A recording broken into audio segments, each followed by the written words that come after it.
आज चाहिँ छोरी र म छोरीको विद्यालयमा पढाइ भएको सामाजिक शिक्षाको आपसी सहयोग भन्ने पाठको चाहिँ प्र्याक्टिस गर्दैछौँ है।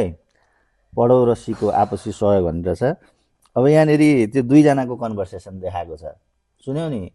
एउटा हरि अनि हरिको काकी चाहिँ गाउँको काकी, अर्को रमा भन्ने। आज छोरी चाहिँ रमा काकी बन्ने अनि बाबा चाहिँ हरि बन्ने है। ल हामी किताबमै हेरेर पढ्छौँ नानीको के छ। ल हरिले चाहिँ के गरेको छ भने हरिले आफ्नो गाउँभरिका अरूलाई सहयोग गर्ने मानिसहरूलाई सम्झे। रमा काकीलाई अस्ति भर्खरै वडाले सम्मानित गरेको थियो, उहाँले अरूलाई सहयोग गर्ने गरेकाले सम्मान पाउनु भएको। हरिले उहाँसँगै कुराकानी गर्ने निधो गरेछन्। अनि उनले चाहिँ रमा काकीसँग सोध्ने प्रश्नहरूको सूची बनाएर एक दिन उनी रमा काकीलाई भेट्न गए। उनीहरू बीच आपसी सहयोगबारे कुराकानी भयो। के भयो त भनेर अब सुरु हुन्छ। ओ रमा काकी नमस्कार, सन्चै हुनुहुन्छ?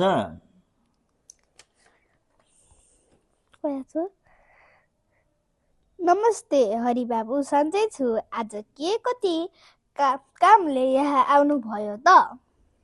हजुरको अगुवाईमा हाम्रो गाउँमा राम्रा कामहरू भएका छन्।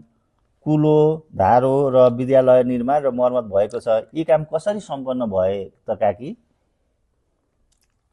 भन्ने जिज्ञासा मनमा आयो। यहाँनिर लेख सर यता पनि रहेछ, काम कसरी सम्पन्न भयो होला काकी भन्ने जिज्ञासा मनमा आयो। यिनै जिज्ञासा मेटाउन हजुर कहाँ आएको नि काकी। अहिले कस्तो राम्रो रमा होइन तिमी रमा काकी भन्नु न काकी। अहो कस्तो राम्रो कुरा। बाबुलाई जिज्ञासा लागि धन्यवाद।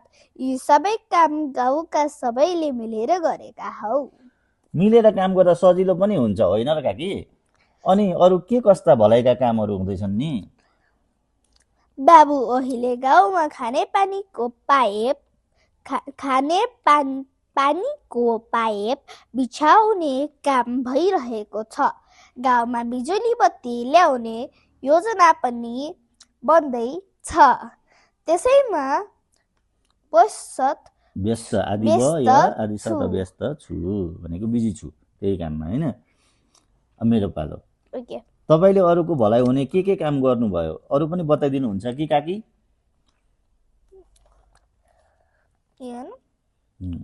स्वास्थ्य चौकीमा डाक्टर नियुक्ति गर्ने अहिले डाक्टर नियुक्ति गर्ने छैन, गरियो। अहिले गाउँका सबैले राम्रो स्वास्थ्य सेवा पाएका छन्। माथि डाँडामा मन्दिर र त्यहाँसम्म पुग्ने बाटो पनि बनायो।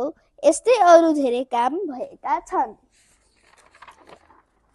यहाँको अगुवाईमा गाउँमा यति धेरै काम भइरहेका रहेछन्। यी कामहरूका बारेमा जान्ने मौका पाएँ।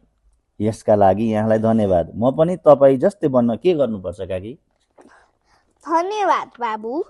अहिलेदेखि नै अरूको सहयोग गर्ने बानी बसाल्दै जानुहोस्। अवश्य सफल हुनुहुनेछ। धन्यवाद काकी।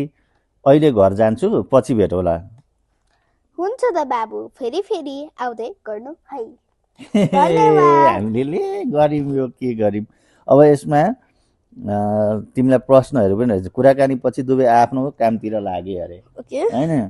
अब हामीले यो युनिट त पढिसक्यौँ। के तपाईँलाई पनि हरिको जस्तै मनमा केही जिज्ञासा आएको छ? के तपाईँ पनि रमा काकी जस्तै समाजसेवी बन्न चाहनुहुन्छ? भविष्यमा रमा काकी जस्तै समाजसेवी बन्न के गर्नुपर्दो रहेछ? कमेन्टमा भन्नु होला।